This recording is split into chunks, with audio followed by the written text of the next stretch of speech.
Amazing. All right, perfect. Can everyone see my screen? Give me some thumbs. Amazing. Amazing. So welcome to our new virtual series. This is called Investing in Your Future as a Wine Professional. I'd like to talk about the United Sommeliers Foundation for just a moment. So, the United Sommeliers Foundation was started in 2020. It was co-founded by myself and Chris Blanchard, Master Sommelier. He works for Opus. A lot of you might know him.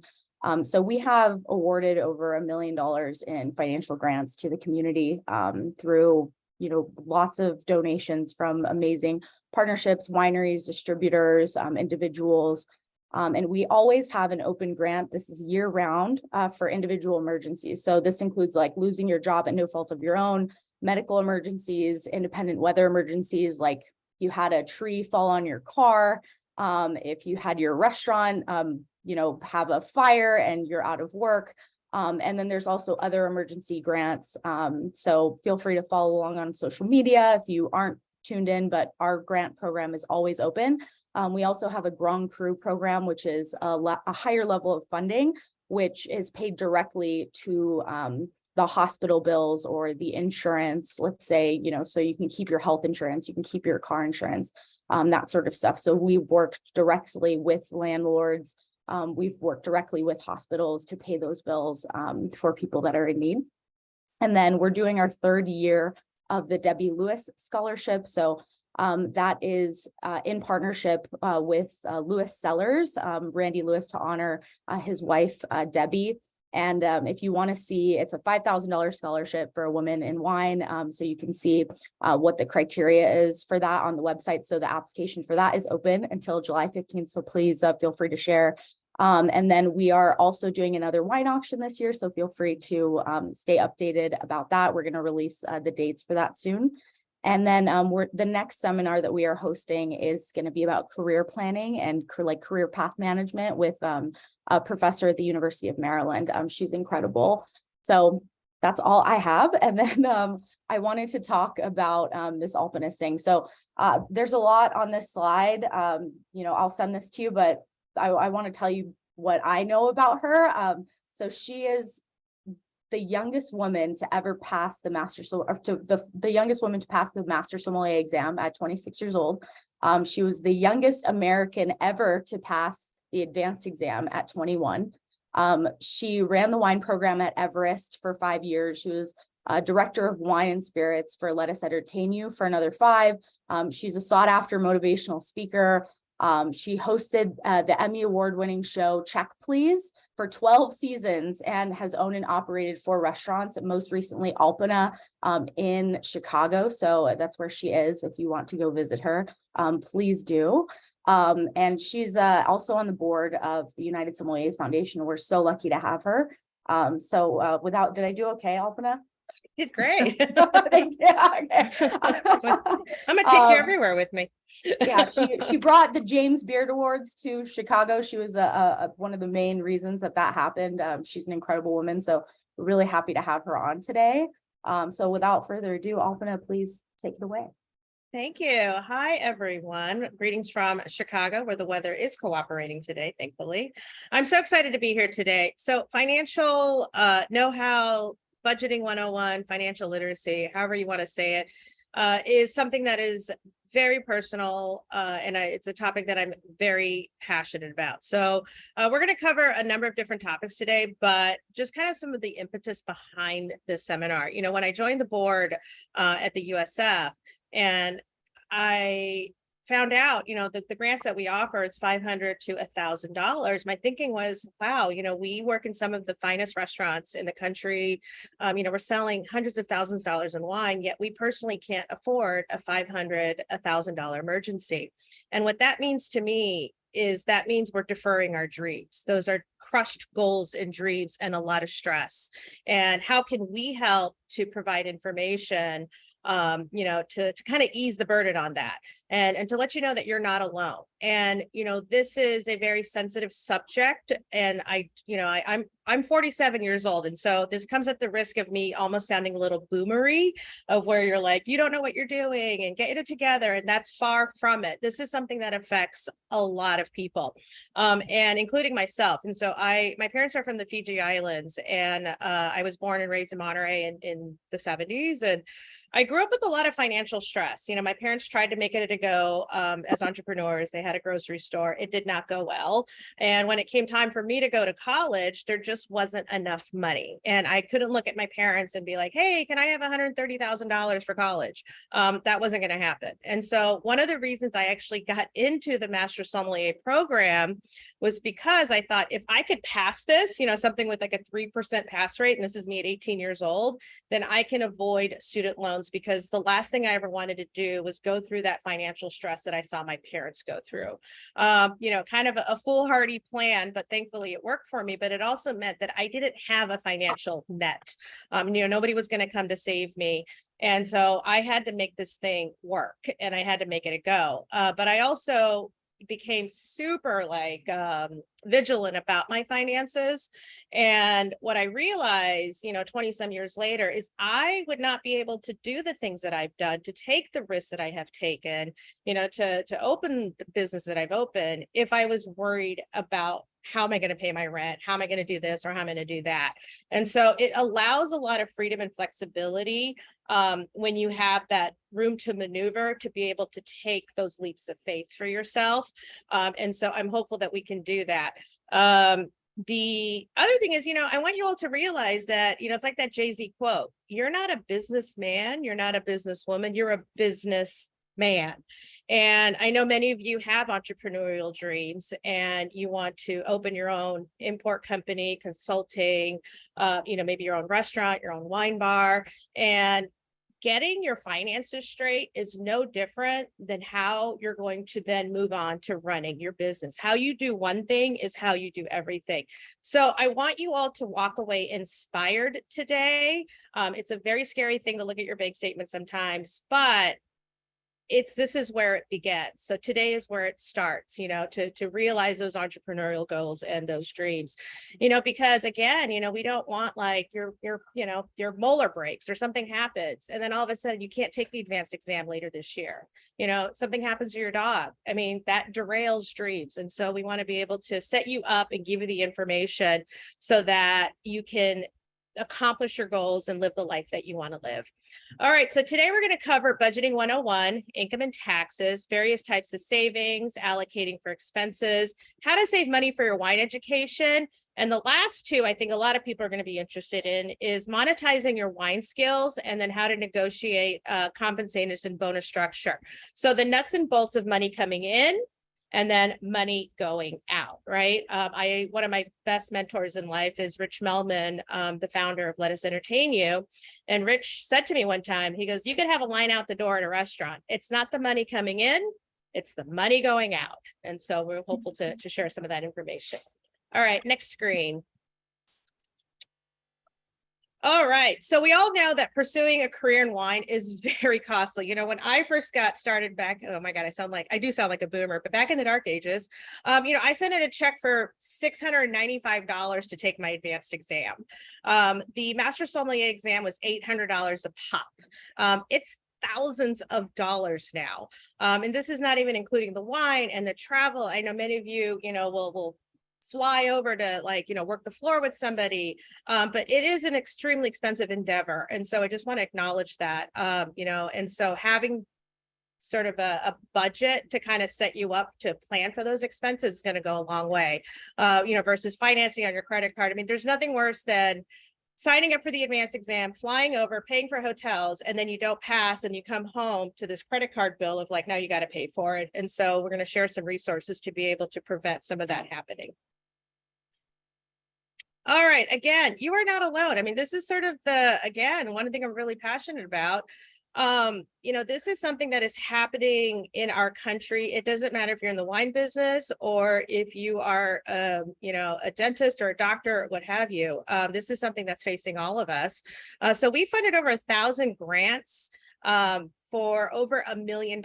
And the majority of these grants have been for $500. Nearly 6 in 10 Americans don't have enough savings to cover a $500 or $1,000 unplanned expense. And this is according to Bankrate just earlier this year. At the end of 2022, I'm sure some of you can identify with this. The average federal student loan debt in the US was almost $38,000. The average credit card debt for Gen Xers is $7,000. Slightly less for boomers, and roughly $6,000 for millennials and $3,000 for Gen Zers. And the average credit card interest rate is 20%. So this is something that a lot of us are looking at. Mm-hmm. All right, so I am so excited to, again, one of our goals at the United Sommeliers Foundation is to bring you the best information and resources possible to help you achieve your goals in the world of wine and beyond. And I am so privileged and honored to have Kathleen Hosty, who's a certified financial planner. She's with Mueller Financial Services. She brings tons of know-how and experience to help guide us through this process.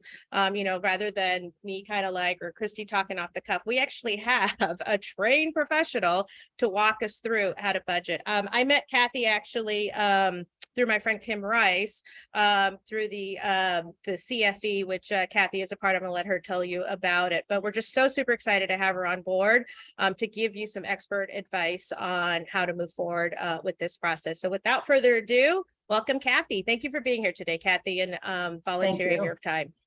Oh, thank you, Alpina. And I'm honored as well to be here in front of all you in particular, because, again, my professional relationships introduced me to Alpina, Chicago Finance Exchange, which is an organization that is women only. The senior most women in financial women in her organization is invited to join our organization. And that's how I met Alpina. But I had a stint at entrepreneurship too, Alpina. You probably don't know that I actually co-founded the first movie theater REIT in the country, but that lasted for 7 years. So I am passionate about financial planning, and that's why I got my certified financial planning certification, which is the gold standard. And it took me 4 years and lots of time and lots of money and finally a 6-hour exam. But I did it because after working with institutional investors for 25 years, and then with my own experience of being in the big leagues and then in being an entrepreneur, I decided, the people who really need help in this area are individuals. They don't have large organizations to support you. And now you do have one, a very good organization here to support you. So take advantage of it. And I hope today to get you enthused about a budget, because a budget really is yours and very personal. So I expect that by being here with us today, this is why you showed up, to become more savvy, more responsible for your financial well-being. So what I'll try to do is to give you some, to put things, organize things in a way that will help you in the future as you sit down to that work that seems, just that sometimes will make your eyes glaze over, just looking at the bank statements and thinking about holding yourself back because you can't do something financially. Hopefully I can give you today, enough information and a way to think about budgeting that, that will create more joy in you to reach your goals and have the money to support those goals, because that's what good planning is about. It's really the best financial planning is about goal planning, setting a goal. What do you value? What are your priorities? So my question to you is, what would you do if you had an extra $1,000 a month? Would you go to a Taylor Swift concert? Be great. I went to Fleetwood Mac. That was amazing. So Taylor's got to even be more so. Would you go in to Alpina's and spend $1,000 or maybe $500 at a 5-star restaurant? Or would you go to Amanpuri or some island, the Caribbean, and that's what you do? Well, think about that. And when you're thinking about that, think about what you're currently spending your money on. So if you can answer that question, congratulations. But if you can't, well, either way, today, I hope that some of the information and some of the discussion I have will help you to either improve and advance or just begin creating your own budget. And the way I like to think about budgeting is compare it to something. And I compare it to yoga practice. And why would I do that? Because in yoga, as some of you may know who take yoga, but certainly if you're playing an instrument or if you're, any other kinds of exercises, that you kind of bring a mindfulness to it. You're very aware of what you're doing. You've got a goal and you're trying to reach that goal. In yoga, we always set intentions, and then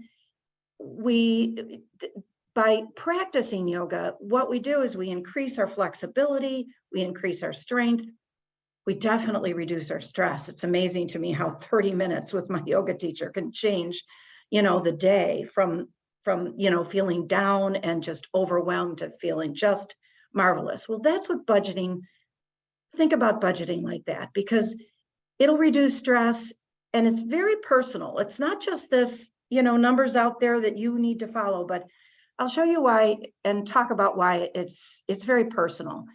And I always like to say, it's really an inexpensive way to feel good. I know somebody who used to sell me clothes used to tell me that, but that was an expensive way. What really yoga or exercise or practice does for you, it really is inexpensive. And at the end of the day, you feel so much better. Well, think about budgeting like that. Look at it in a different light. If you begin looking at it in a different light, I think the time you spend will be less of a drudgery and really more of an exciting prospect of where you're going. And because where you're going, your goals, you're going to be able to have some money, maybe not initially enough money, but still some money to accomplish those goals. And later, and I'll try to get through this pretty quickly because Alpina is going to tell you more about that, making more money and doing more as a sommelier. So again, being intentional, and that's what budgeting is. It's being intentional, like in yogurt. It can help you maintain a positive mindset, reach your goals, experience more clarity, and just to be more present about your financial well-being. So what I've done here is you all should have received, or if not, definitely Christy will get it to you, several handouts that I gave you. And so everything that's on those handouts is on these slides. So it's good there. It's good to take notes. It's good to have something in your possession afterwards to actually, think about and work out your budget. And then it can form the basis of your own budget, because you can, add other things to it and take different things out. But I always start. Sorry, so sorry, Kathy. I forgot to mention during Kathleen's portion, she cannot answer individual questions about your particular situation during the seminar. But I will provide her contact details so you can reach out directly if you would like to, just from a compliance standpoint. Feel free to use the chat with Alpina's section. Feel free to use the chat now, just not about specific questions. We just have to, make sure, because everything was approved by compliance for her because she works for a big company, and that's the rules that we have. Just FYI. Thank you. Sorry. It's hard to give someone specific information about your specific information without knowing you better, because knowing your client is all very important. It's very important and it's key, and it's compliant. So there's a lot of registrations I hold, and as I'm sure you all have standards as sommeliers. So, but I'd be happy to answer any questions afterwards. Again, I'm very passionate about this. I'd like to help you clarify how your income, your taxes, and finally your expenses are really the key elements of a budget. and are related, and they can be broken down into categories and organized for your personal financial planning. So I started with income and taxes because it's all about what have you got? What's your income? And what are you generating? And that's your income. Now it can be through, obviously through your employer with a W-2 or through an employer as a 1099, or maybe you're doing, part-time work. And so income can be from a number of sources, but it's very important that, very key is, calculate your income from all those sources. And then this slide to mention another thing. So, okay, so I'm just talking about employment income, but some of you might be fortunate enough to have an investment portfolio, a 401k, trust funds, maybe not, maybe nothing, but maybe something a little from an aunt or an uncle who left you a treasury bill or something. So any other income, you're taxed on it, any income that flows from those investments any year. So in addition to employment, if you have income from any interest-bearing securities, you have to add that to your income. And then, you'll get the picture. Could you turn to the next slide, Christy? So the reason, so all this income is subject to taxes. Now, I don't want you to think about your budget like you would necessarily your tax return right now. Just think of it as you've got this income. And so, but it isn't necessarily all free, just income with and not holding any back. As you know, if W-2, you've got to pay your federal income tax, you pay Social Security tax, a Medicare tax, and maybe some state and local tax. Well, the federal income tax, maybe if you think about it, I do, as a way of putting aside, everybody's got to pay for all the services that we benefit from in the government. But I think about this federal income tax that they take out of your wages. If you are an employer with a W-2, think of it as a savings account, because what it's doing is it's putting outside this money so that you won't have this surprise, I have a tax bill. Instead, think of it as, it's for savings for me. If I don't make enough to pay those taxes, the government will return it and it will come in a lump sum, and you'll have a little savings. So think about that when you think about your federal income taxes. So it's really set aside to pay taxes and not to have to pay it later. Social Security tax, think about that in a similar way. That's really saving for your retirement. I mean, it's taken out for you, you don't see it, you can't spend it. And that goes into the retirement fund. And I know there's a lot of controversy around that, about being paid Social Security, but personally, I don't think any politician will ever take it totally away. We just have to fix the system, make it better perhaps. And a Medicare tax, the same thing, Medicare. When you get older, you'll really appreciate Medicare and having your healthcare inexpensive. So really, in a way, that's why I like to put this in this first bucket as income and taxes, because your taxes are really, many of them really think of them as savings, as a set aside to help you later and to think about the long term, whether it's a year or many years. And I should note before I move on, if you're getting 1099 income, just think about holding back some of that income. So because you need to report it, and because your employer isn't holding it back for you. So that's a real key part of budgeting.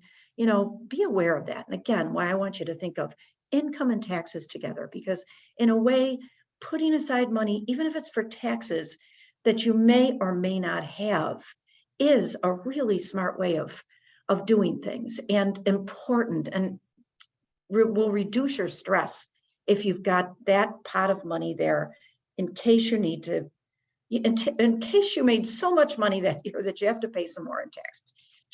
Just I would recommend that you do that. So here it is on one slide, and again, you have this in your packet.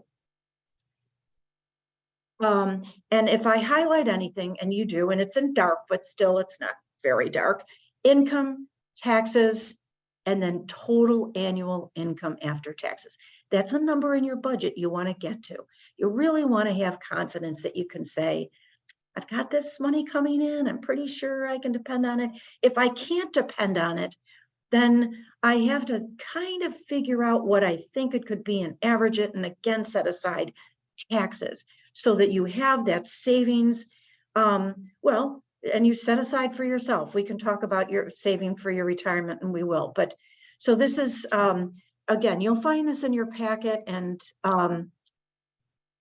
if there's anything else I'd mention on this slide, I know a lot of people are thinking about deductions and credits all the time. They're saying, if I get this income and I'm, furthering my career and I'm spending money by going to concert or going to, excuse me, not concerts, but going to,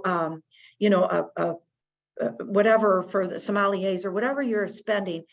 There's not a lot of deductions that an individual can have, but again, talk to your tax professional if you really think that you really want to talk about business deductions, et cetera. I'll talk about some deductions and credits here that you can have that are unrelated to maybe to your specific business, but that you should watch out for and that you should take advantage of. So that's it for income. Again, income after taxes. I want you to think about that bucket. Savings. Now, some people might say, well, hey, I know a budget is about income less expenses, and then I get, what I've got to save. I've twisted it a little bit. I love taking things and turning it around like a ball and thinking differently about things. And I think this is the way you should think about it. Savings is where you're going with all this budgeting. Why get into, now if I delved right into expenses, you're going, oh, I've got many of those. We all do. That isn't the positive way to think about your budget. Instead, think about the positive thing about your savings, what you're saving, what you're not saving. It's really your goal. And this is about giving back to yourself. So you've worked really hard. You've got this income. It's flowing in. You've got to live. You've got to have a roof over your head and eat. But you really need to give yourself a share. And I want to talk about how savings and how it does really fit into, I think, the second category or budget of your budget that you should be thinking about. So now all savings are not equal. So here in your savings bucket, think about retirement savings, your contributions there, and other savings. So retirement savings contributions are the most efficient savings.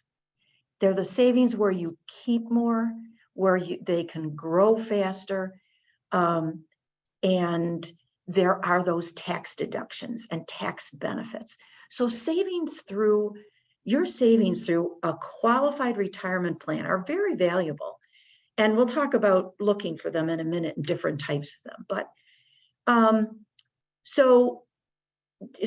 with savings, qualified retirement savings contributions, which you might know, IRAs and 401ks, they have special tax advantages. First of all, you can reduce your income that is taxed by the amount that you save in your qualified plan. There you go. Now you've saved on some taxes immediately. So if you put money into a qualified retirement plan, it's tax efficient and it's deductible above the line, meaning income less retirement savings contribution. That's key. That's very big. So if you can tap into benefits, I highly recommend that you do so. The other thing about those savings, once you put those in the plan, again, I might be telling you everything you know already, but if not, again, think about it when you think about your savings and retirement plan. So it goes in tax-free.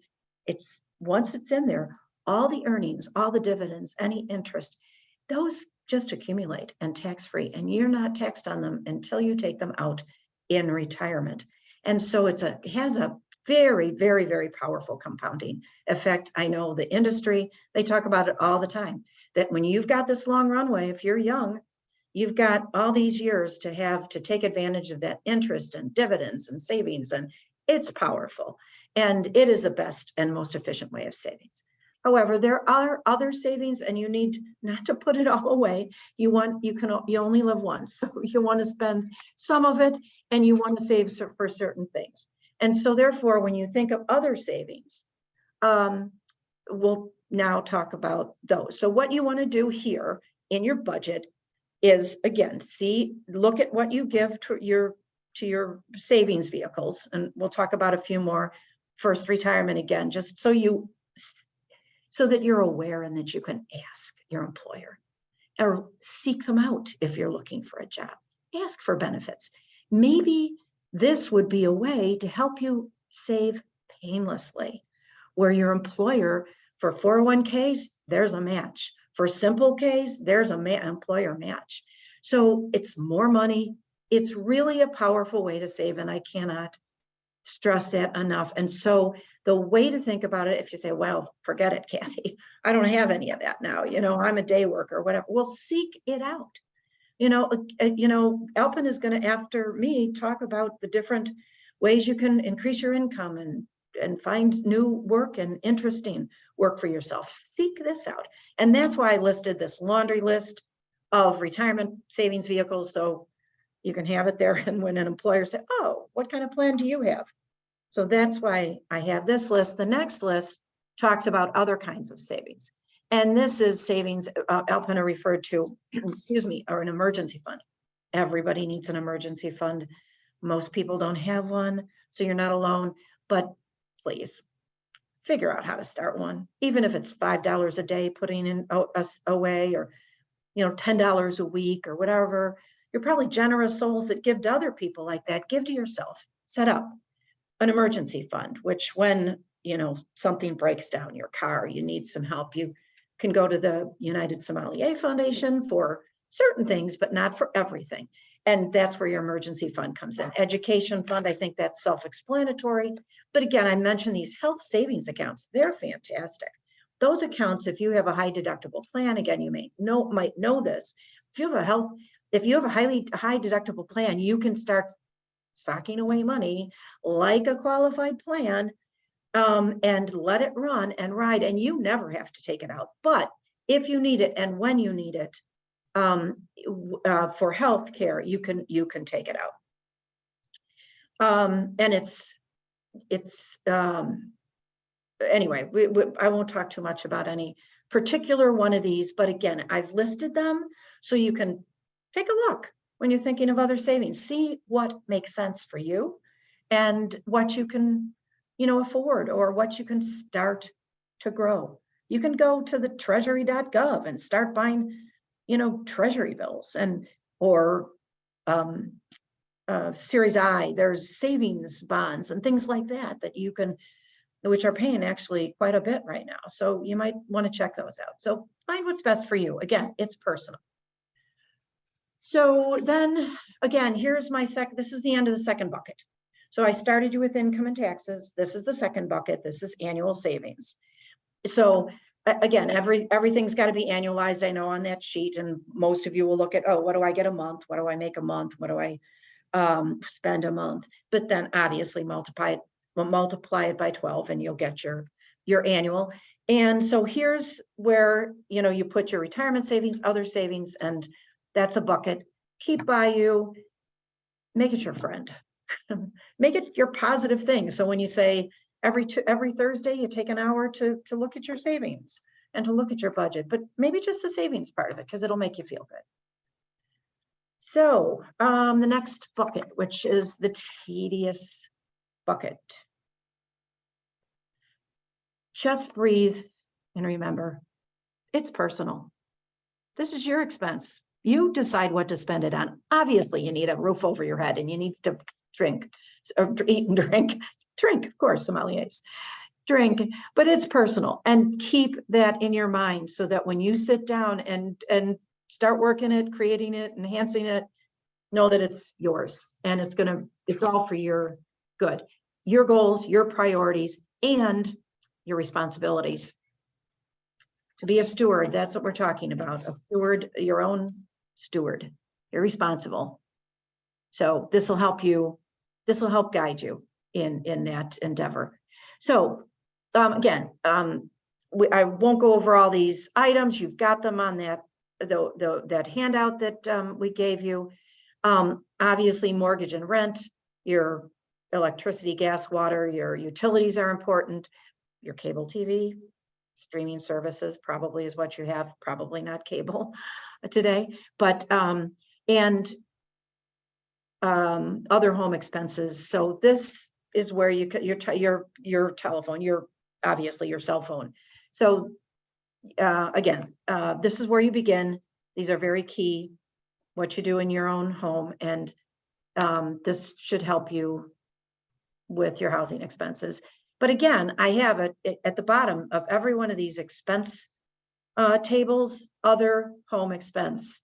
You know, maybe you love fish and you have an aquarium, and that's an expense for you, and it's an important one because those fish make you feel good, and you like to look at them. And so again, make it personal, make it simple, take out the things that you don't have necessarily allocating much money to, but make it yours. So that's housing. And I should note here, as you probably all know, you all have know that there are apps out there to help you with this. So this is, you know, apps can help you on the budgeting side.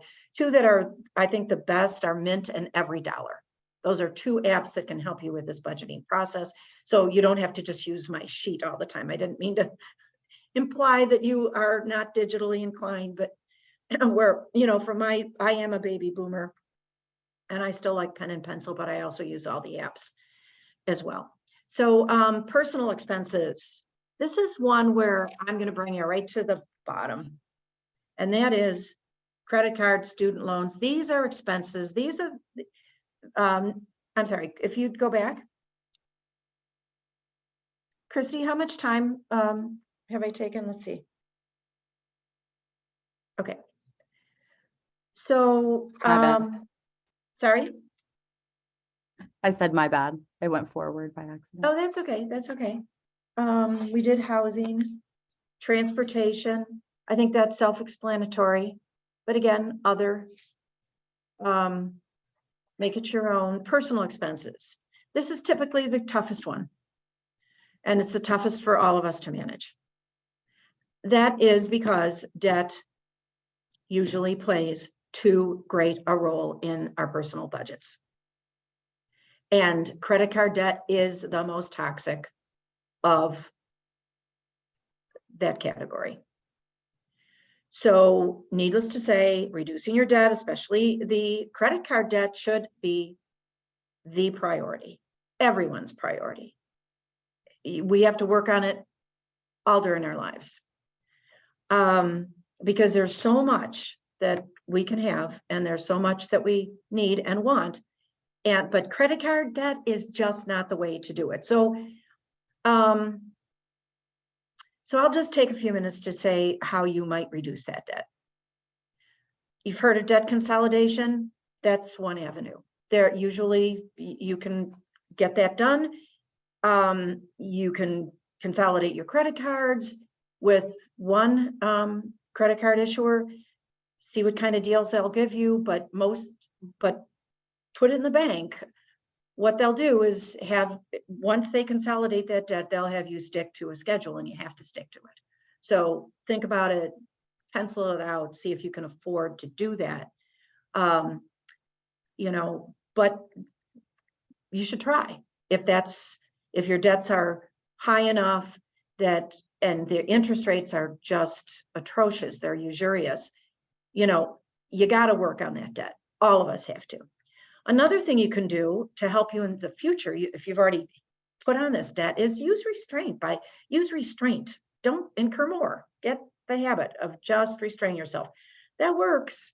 You know, if you don't pile on more debt, so that if that's where you have to start there, and it will pay off. Just that restraint, just by being mindful, you will, you know, you'll work toward the goal of getting your debt down, because you're working towards restraining any new and adding any new debt. Obviously, you know, I say it's obvious, but maybe it isn't, you know, pay more than the minimum monthly required payment if you can. Just do it. Even if it's a little bit, just do it. It will, you know, again, practice, breathe. Set aside any bonus or tip or down pay, that, and to pay down your debt. Just plan on it. If you get, a bonus, take a little bit and say, I really want to go do something else. I really want to buy that extra meal, but instead pay down some of your debt. Just assume. And again, it's practice. It's hard, I know. And then what you can do, another route for some, if they offer it to you, some credit issuers, if your credit score is good enough, they'll say, hey, consolidate with us. We'll give you a 0% interest rate for 2 years. And if you pay it off in that time, you will pay no more interest. If you don't, you're back in the saddle again with all that debt. But if you can, look at it, see if it's an option and take it if you can, and then stick with it. It will be, your practice. It'll be your monthly yoga practice. So the other thing, and what I like to do, and this is how I keep my emergency fund up, I just have my bank take it out, $5, $25, $50 a day, whatever you can afford. And that's constantly going into, your bank takes it out of your checking and puts it in your saving. It's easy to do. And it's pretty painless. It's like another Starbucks coffee or something. That's a good way to build up an emergency fund and or add to your, or pay down, help use that money to pay down your debt. And so enough on that. But again, if you personalize it, if you find a way, if you practice, and believe me, many of us know what that's like. And Alpina just mentioned that the debt, not getting into debt, she was wise and she had, good mentors, but not everybody is in that same position and work on it. So that's really the buckets. That's the third bucket, your expenses. And it's the toughest bucket, but you can do it. And so this, at the end of the day, there's the 3 buckets I mentioned. Total income after taxes, minus those expenses, and then minus your total savings, because again, savings not in your checking account, it's in a savings or somewhere else. So that's not going to, you have to take it out of your cash flow. You have to say, okay, I've got, I'm putting this much away for savings, so that's already done. So after you take your expenses and your savings out of your cash flow, that'll give you the surplus. And the goal is to get there. So once you've completed this calculation, you'll know where you stand. And knowledge is power. There's no question about it. And you need to have your own power. So know what you're doing. Make the financial choices that are the best and most suitable for you. And one other thing I might note that a lot of people don't think about at this stage. So you say, hey, Kathy, I got it in the bag. I'm going to do this. I can do this. I'm disciplined. I'm going to practice. Fine. But keep in mind, you're not isolated. You live, your family, your friends, the people you work with, and the people you spend most time with. And especially a partner or a spouse or a significant other in any way who might be not have the same discipline or not the same financial habits as you. And that can be a real problem because that's doesn't help you. So you find a way to split the bills. You find ways, if you love this person or people, you want them around you, fine. But just be aware that their habits, especially bad financial habits, cannot become yours. And you have to watch out for that too. Because, again, speaking from all of us, there's a lot of experience. And, just like watching the movies, you go out and you can't do what they do. Just be careful as to, how not to derail your well-being, not your financial well-being. Don't derail it, guard it, build it. It'll empower you.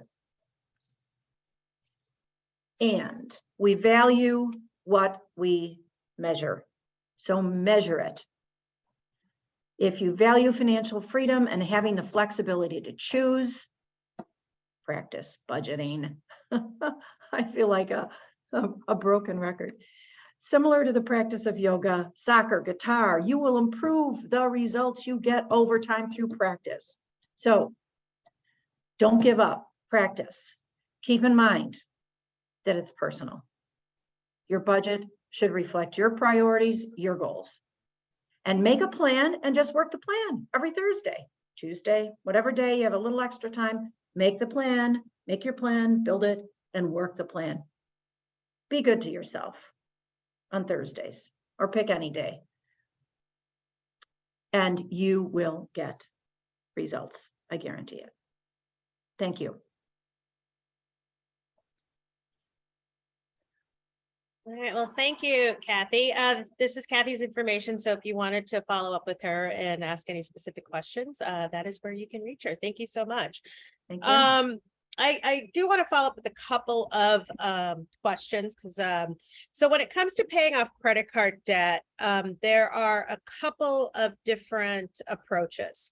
One is to pay off, look at your credit cards. Oh, actually, I'm just going to back up a little bit. So when you are, I know many of us work on commission. I know when I worked at Everest, my income would fluctuate January, February, March. I did bigger in December than I did in January. And so Christy and I were both talking about this because, similar situation here, but you take your average of 12 months. And so you just basically go to your bank statements and see the money coming in, and you will get an average. So everybody needs to gather their bank statements and then also your credit card statements. I mean, this is very painful, but once you get started, something kicks in, the dopamine kicks in, and you're going to be off to the races. And so the scariest part is pulling out the statements.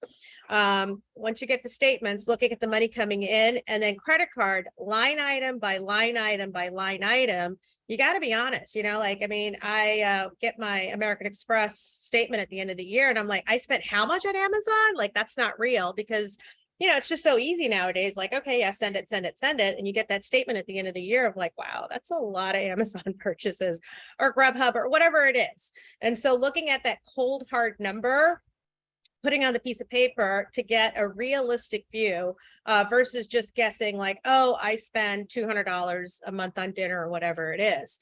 And this all kind of goes back to, I've been a sommelier a really long time. There's an incredible amount of flex culture in our profession. And I didn't even have Instagram back in 2000 when I was working the floor. I can't imagine how hard it must be to look at people, posting bottles of champagne or drinking this Burgundy or going on this trip and looking at yourself going, am I doing something wrong? Am I not getting paid enough? Like, why is it they get to do that? And there's this tremendous amount of insecurity that I felt, watching my friends go out to dinner and spend $600. I'm thinking like, oh my gosh, and so I just want to acknowledge that there is this huge flex culture that can make us feel like we're not doing something right. But we don't know the story of how they're financing that. I actually found out later, a girlfriend of mine would go out and just spend crazy amounts of, on dinner. She was massively in debt, and so you don't know the true story. And now that I look back on that, I own my own home today. And at the time I'm thinking, what am I doing wrong? It turned out I was probably doing something right. And so I just really want to acknowledge that, so again, I know we hear it a lot, but don't compare your inner story to somebody's Instagram posts, because we don't know the truth of what's actually happening there. Okay, so going back to the credit card thing. So there's two ways to kind of look at paying it off. You do the highest interest rate first, right? You just start knocking it out. Another one is what is called the debt snowball method, where you line up all of your balances and you look at the lowest balance first. And then let's just say your lowest balance is $1,000. You work towards paying that lowest balance, right? And let's just say it's $100. You knock that out. Then you take whatever you spent there, $100, and then you add it to the next second highest one. You can Google debt snowball method. And then what's really nice about that way is you get like this sort of like, again, dopamine rush of paying off a credit card. You're like, boom, paid off. Then go to the next one. then the third highest one, and then the fourth highest one. So there's two ways to look at it. You can, yes, Dave Ramsey. Somebody said Dave Ramsey. He's got plenty of videos on there. His politics are a little funny, but he has really good financial advice. And so we won't get into politics here. But look at the Dave Ramsey method for debt snowballing, and there's two different approaches there. I want to make a nod towards student loan debt. We don't know what's happening with the Joe Biden plan. Maybe Joe Biden will come save us. I don't know. I don't know about you, but I've never really relied on the federal government. If it comes through, that's fantastic. If it doesn't, that student loan debt, as we all know, is not bankruptable. And I know, owning a house is so far out of the reach for many of us these days. But if it is a goal of ours, I would strongly encourage you, talk to your parents, talk to your accountant, or talk to, somebody that you trust. I personally, being a homeowner, things come up. And so if you have credit card debt and you've got student loan debt, and then you take on a house, things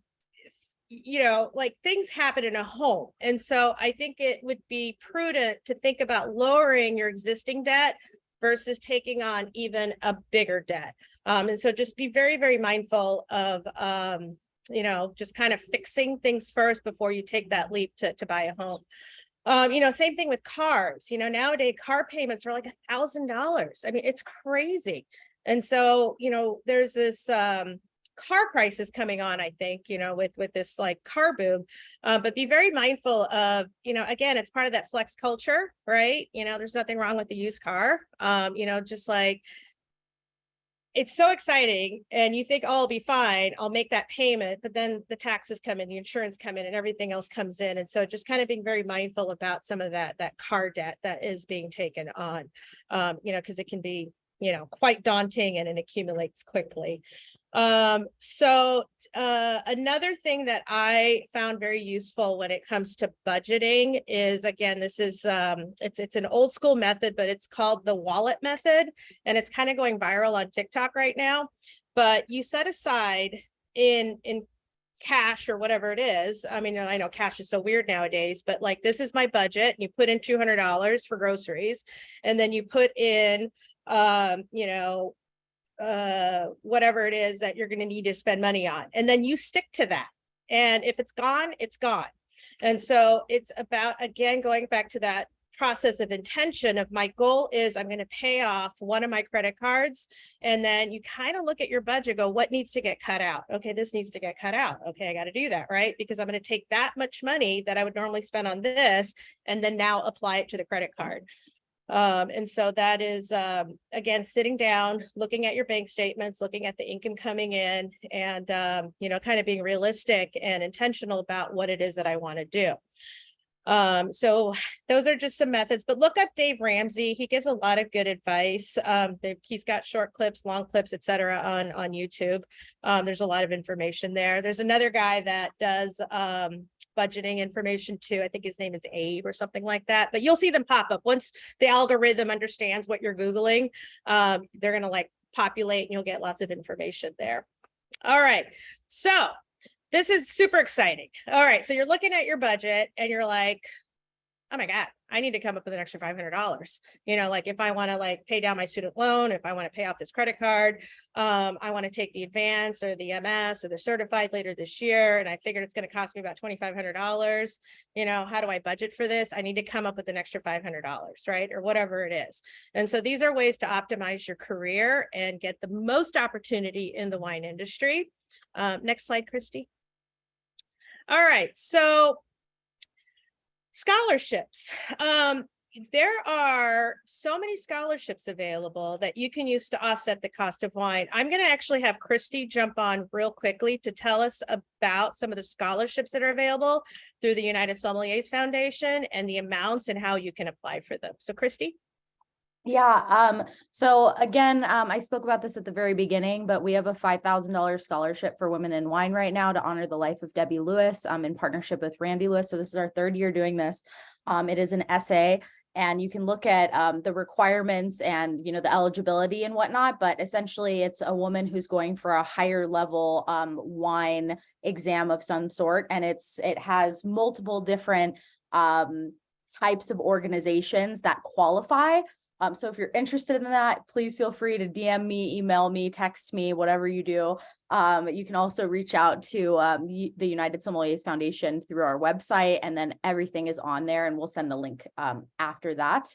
And then, of course, grant programs for any emergencies. So like that means that if you are in the hospital because, something happened, you had, an injury, for instance, something catastrophic happens to you and you're out of work for 2 weeks and you're part-time and, you don't have a nest egg, you're always welcome to apply on our website. We always have funding open.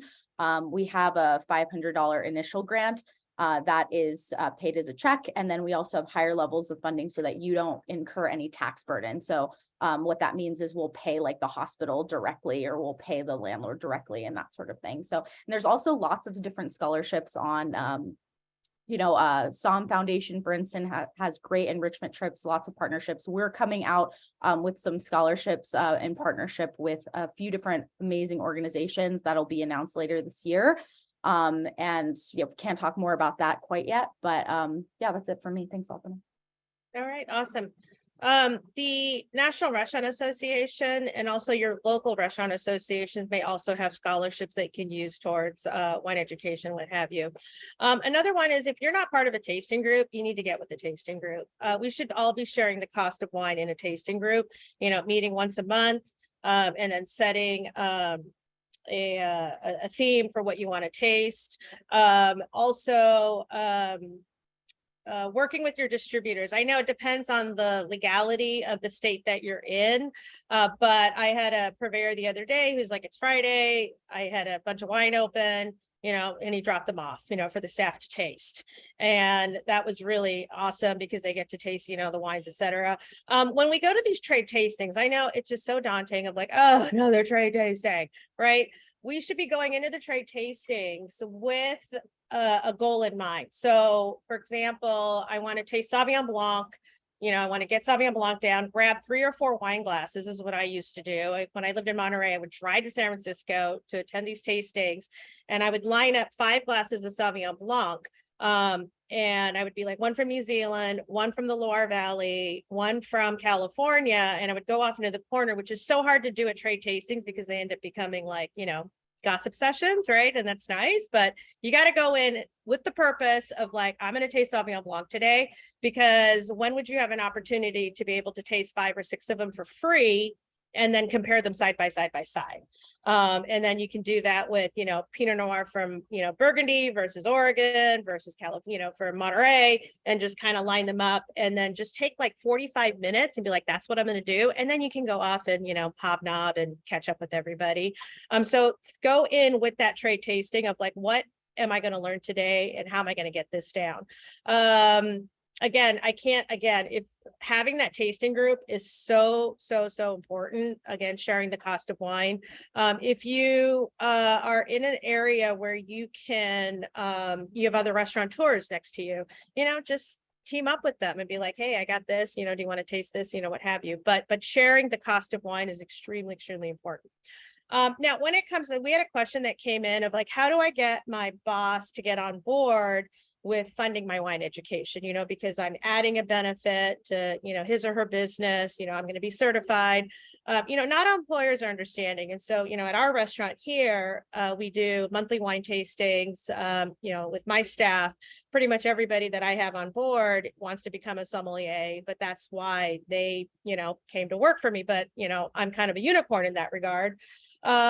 Here's the thing, when it comes to employers, they want to know what's the return on investment, right? And so you have to have a very thoughtful, strategic conversation with your boss of like, hey, listen, and make it a formal meeting, right? Like, can I take, can we set up a time to talk? If you invest in me, this is what I'm going to be willing to give you in return. And so it doesn't make sense for a boss of like, okay, I'm going to spend $600 on your, exam. And once you pass, are you going to leave? Or what am I going to get out of it? And so it's basically like, if I take this test and I pass it, this is what you're going to get in return. It'll be notoriety for the restaurant, building that social media presence. But really what they want to see is, are you going to sell more wine? right? Because what they're looking at is, how is this going to increase my business? And so it is about numbers. One of the things that I really lament about our business and the education structure, of all certifications, is the fact that we focus so much on the Grand Crus of Chablis and this minutia, I call it the AOCs or the AOPs of minutia, that we don't build enough emphasis on the business side of things. You take Christy, for example, who runs one of the largest wine programs in the country at Delilah's, but she's an asset to that company because she is going out there and she's trying to find bottles that they can mark up 3 times, but she's also going to be meeting with her bosses and be like, hey, listen, we spent this much money, right? But this is how much we made on the wine. This was your return on investment on my salary. And one of the big mistakes that I made when I was at Let Us Entertain You for 5 years as the director of wine and spirits is I never had a single meeting with them of, this is how much you spend on my salary, but this is what I give you in return. And it's about measuring the performance in terms of dollars. And so this means learning how to create a profitable buy the glass program.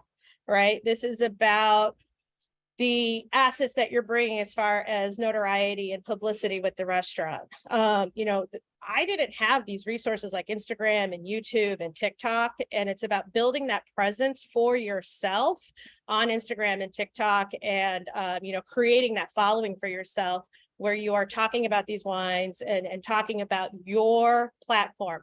A good sommelier should have a platform.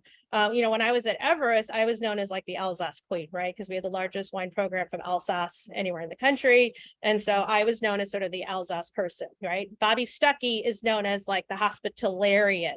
Pascaline Lepelletier, she is known as the Chenin Blanc Loire Valley person.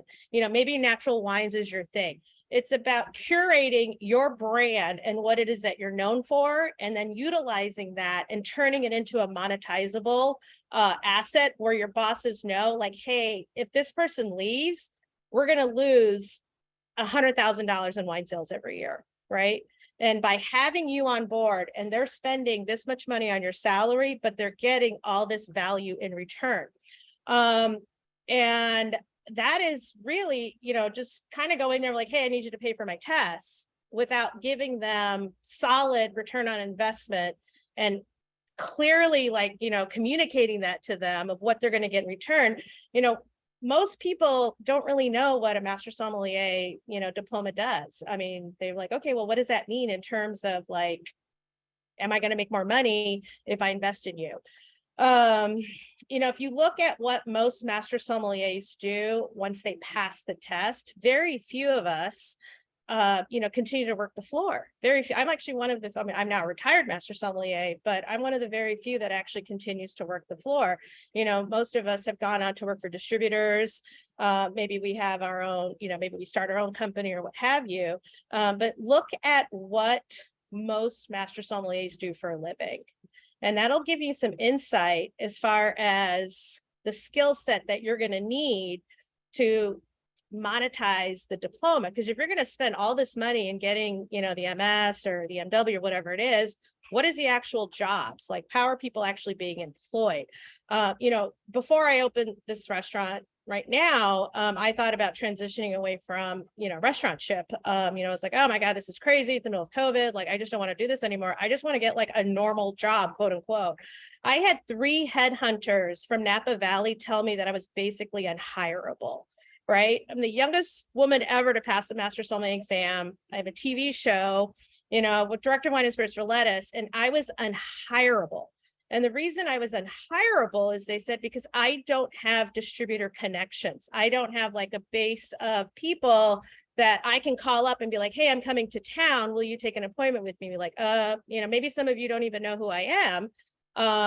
And they're like, well, what does that mean? And we all know, like, if NMS calls and they want to set up an appointment, how many of us are going to say no, right? Because they're like, oh, well, maybe I want to taste with them, or maybe I want to, create a connection with them.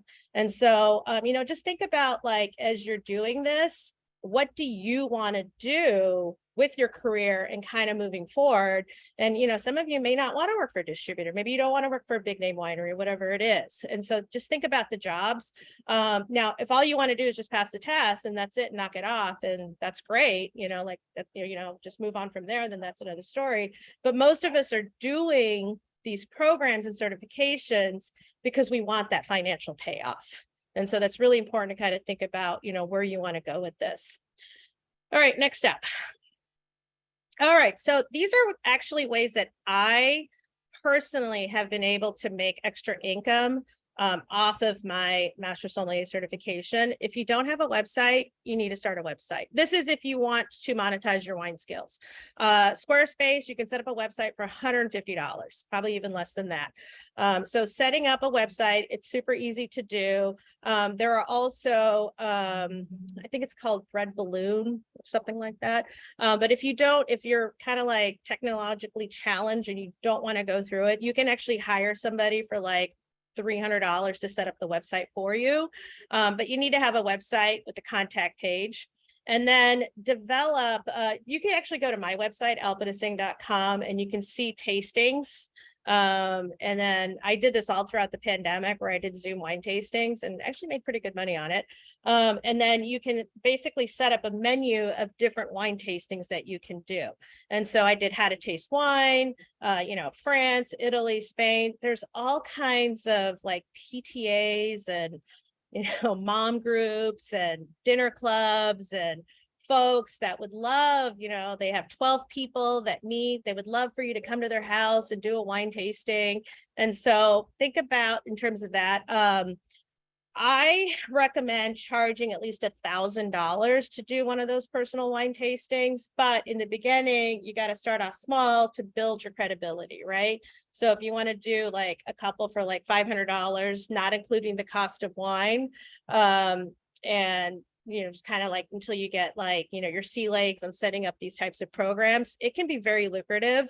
One of my servers actually just started doing this. She did a wine tasting for 35 people and she made $2,500 and they paid for the cost, including the cost of wine. So, and she was like blown away. She was only going to charge $200. I'm like, no, you mean $2,500, right? She's like, well, I don't know. Like, I'm not certified. Like, I don't know if they're going to go for it. And I'm like, you'd be surprised. I mean, that's a lot of work on your part, you know, and she did it. And then she did another one for a PTA for free. And then she handed out her business cards and she's got some inquiries on doing more tastings there. She actually owns her own set of wine glasses now that she brings along. And she only started about 2 months ago. And so website, having a menu of options, you know, developing your curriculum, having that Instagram, social media presence if this is what you do, and having your own unique brand of specialties of, you know, I mean, I don't know anything about natural wines. That is not my forte. I'm an old school sommelier, but some people are really into that. And if that's your thing, there's a market out there for you to be able to, you know, to do that. One person that I really, really, really love is Seth Godin.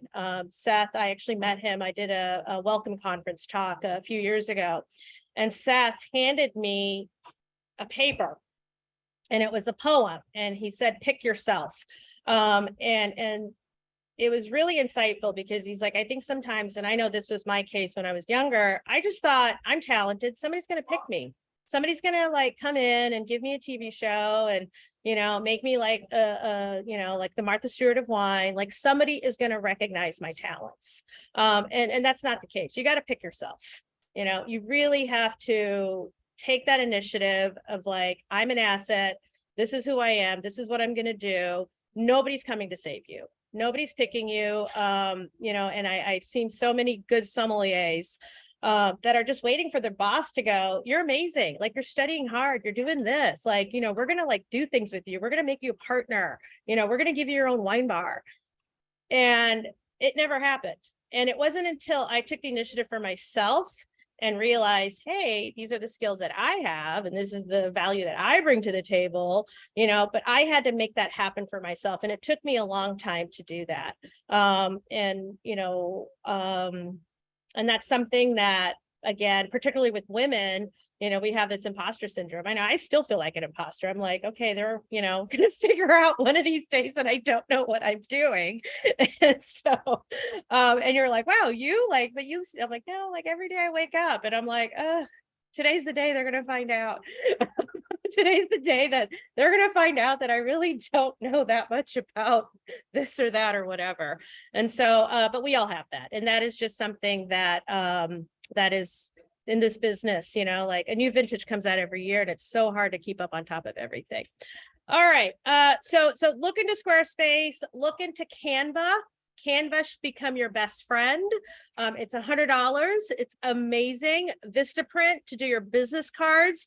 You should be able to just launch and go do this. And you can do it. I mean, you can do it. I mean, I have seen, we're all on Instagram and no shade, but I'm like, wow, that person's a wine influencer. What? You know, and I'm, you know, I'm sure 99% of you are better than some of the influencers that I see on Instagram. Again, no shade, but I'm throwing shade. So this is something you just have to pick yourself. You just have to take that initiative and you just got to do it. And you got to believe in yourself and make it happen.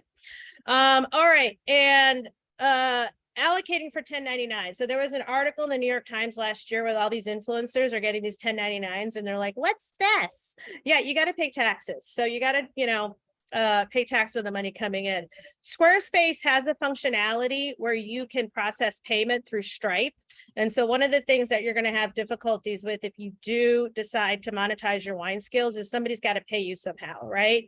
And so Squarespace, you can set up a shopping cart. That's what I did. And I just created like my fee or whatever, because, you know, unless you want to wait for, you know, a check, you can do that. They'll just send you a check, but you still have to provide a 1099.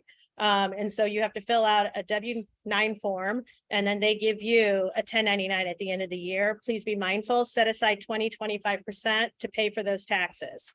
And so that's super important to do that, because you don't want to, like, you know, you make $20,000 and then your accountant's like, okay, you owe, you know, $3,000 in taxes and you're not ready to pay it. So please be mindful of that, to set aside some of those taxes there. And then next page. All right, so compensation at work. This is about setting up, again, you're gonna, this is why having a handle on your personal finances is so super important, because if you don't know how to control your own personal finances, how are you gonna run a business, right? And somebody had asked earlier, or one of those things where my rule of thumb is, you know, if you're working in an environment, but you're not making what you think your market rate is, but as long as you're learning, right? And sometimes there's this tendency where we jump around too much, right? We just jump around because we're chasing the dollars. Sometimes it's not about the dollars, right? Sometimes it's about, here in this current job, I'm working right next to the CEO. I'm working right next to somebody who I admire, who's got great business acumen. I'm making less money, but I'm learning way more. And it's a little less stress. It gives me the freedom and the flexibility to be able to study for my tests. It's a good situation for me. Now, the only way to kind of recognize that that is a good situation is to have a master plan and a master goal of what it is that you want to do in your life, right? And so it's about having that big picture. One thing that I like to tell people to do, it's a great exercise that my therapist gave me years ago, was write out your 3-year plan, right? And it's a fictional fantasy story. You write down, meditate, take a moment, and you write out your perfect life 3 years from now, right? You wake up in the morning, you get your coffee. What does your house look like? Who are you speaking to, right? What do you have to do that day? What is your life circumstance? What are you doing for a living? How much money do you have in your account? What is your ideal life look like? And nobody's going to read this. It's just going to be you. And what you will discover is how much you really edit yourself. Because, like, oh, you know, like my goal is, okay, I want to have my own wine bar in 3 years, right? Oh, that's dumb. That's never going to happen. You know, like, oh, I don't have the money to do that. Or, oh my gosh, like, how am I going to find a space? It's so scary. So, like, Nobody's going to read this. This is just a fantasy. And if you're editing yourself in a fantasy exercise, how do you think it's actually going to happen in real life? Right. And so I think that, and what's nice about the 3-year is it's doable. You know, it's not as abstract as a 10-year. A 3-year is like, wow, I can actually see this happening. And so I really like that 3-year, entity. And so when you do go to your boss, the big mistake is, hey, listen, I've been here for 3 years, I'm still making 60,000, I want to bump in a raise, I want 68,000. All right. So $8,000 more. And you're looking at them like, I want 8,000. What's useful, I think, is you say, hey, listen, I've been here for 3 years. This is what I've done in the last 3 years. I've taken wine sales from X amount to this amount. I've reduced costs here and there. This is the dollar amount that I've actually saved the company. And this is the measurable changes that have been positive and the value that I've brought to this organization. And this is how much I want to be compensated moving forward. And then these are my goals going on for the next 12 months. And they're like, wow, okay. Because don't assume that they know what you've done. And I think that is the big mistake we all make, is that we assume, oh, they know what I bring to the table. Like they know what I do. Like they know how much money I've saved them. Running a restaurant, I can tell you, like I'm sure something's broken back there and I got to go take care of it. Like I have like 1,000 things to think about. And as much as I would love to think about the contributions of every single employee, I don't always have the ability to do that. And that's just coming from an owner's perspective. It's nothing personal. It's not that I don't care about this person. It's just that I got a lot of stuff going on. And so this is something that, you have to put it on paper and bring that return on investment and put it in front of them. When it comes to the bonus structure and wine sales and goal costs, I'm going to actually have Christy talk about this because she runs one of the biggest wine programs in the country. And so I'd like for her to give you some advice on how to set that up for yourself because she works for a major corporation. Yeah, actually, a year and a few months ago, my year was coming up at the Wynn. And this is a true story. My general manager can attest to this. So I actually told them, hi, in a few months, I always do this every time I ask for a raise. I was like, in a few months, I'm about to hit my year. Would you be willing to talk about increasing my compensation and getting a performance review? I always think performance review and more compensation should be in the same conversation, but then they can't say no because you're asking like in a few months. You could even do as far as 6 months or a year. Well, hey, in a year, would you be open to this? And of course they're going to be like, yeah, sure, we can have the conversation, but then it's like in their mind for the next 3 months. Well, actually one of my directors or 2 directors and my general manager scheduled a meeting with me the next day because they thought I was leaving. Which was hysterical. And so they sat me down and they said, well, what do you want? And I said, well, I'm bored. I need KPIs. Like I need more. I need to take on more because it's like spinning my wheels. I know we're crushing it, but I just need more. And they said that the executive wine director of the hotel said, well, do you want to learn how I manage the property? And so every other Saturday, I've had coaching sessions with the executive director of wine on how he manages the hotel. Now, do I want to manage a hotel? Not necessarily. There's certain aspects that I like about it, some things that I don't. I'm still in a discovery process myself. But I have been having those coaching sessions for a year. And I think that is something that's much more valuable than a $500 raise or, increase in salary or a title or anything like that. That's really valuable for me. And I'm learning a lot. So, and, also, one of the biggest things that he taught me was creating a financial presentation for C-suite executives, because C-suite, meaning like the top executives, like the president, they don't understand wine and they don't care.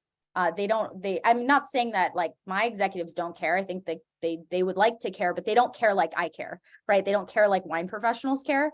And it's about putting the numbers in front of them to say like, this is what we're doing. This is what we're spending money on. These are the top brands that I'm working with. Here's how I'm optimizing the program. These are the new programming and interesting things that we're doing to differentiate ourselves from the competition.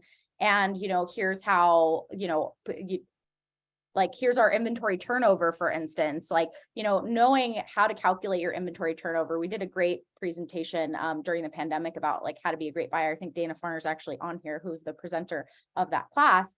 But, being able to talk the numbers and, explain articulately what you bring to the table is amazing. And actually, I sent my presentation just to my vice president, but it ended up getting shared through the entire executive team. And I had, people I have not even met on the executive team coming up to me saying, wow, I saw that presentation that you made, an excellent job.